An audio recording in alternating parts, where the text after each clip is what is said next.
Targum Ruth, Ruth 2:18, the second part. In this video, I'd like to concentrate on the very first word here in our verse. And we noticed it was a quadriliteral. Let's take a look now at that cholam vav that's part of the root. We're considering it part of the root because it's a poel verb, and poels in Aramaic are quite rare. In fact, there were none in biblical Aramaic. This word is translating the kal vayiktol, third feminine singular of nasa. It's vatisa. This is not a consistent translation in that other nasa verbs in the Hebrew book of Ruth find other translations in Targum Ruth. There are 4 poels in Targum Ruth, and they are all of this verb form.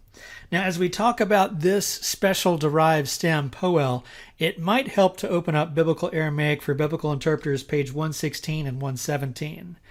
Now, in Hebrew, poel over here is expected for geminate verbal roots. For example, samek, bait, bait. There are 12 poels in the Hebrew Bible.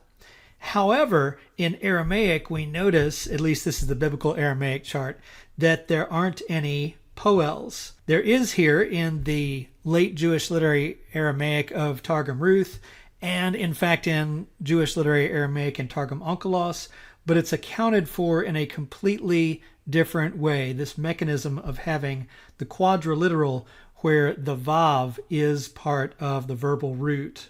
So with that quick note about the poel verb form, we return to reading in Targum Ruth.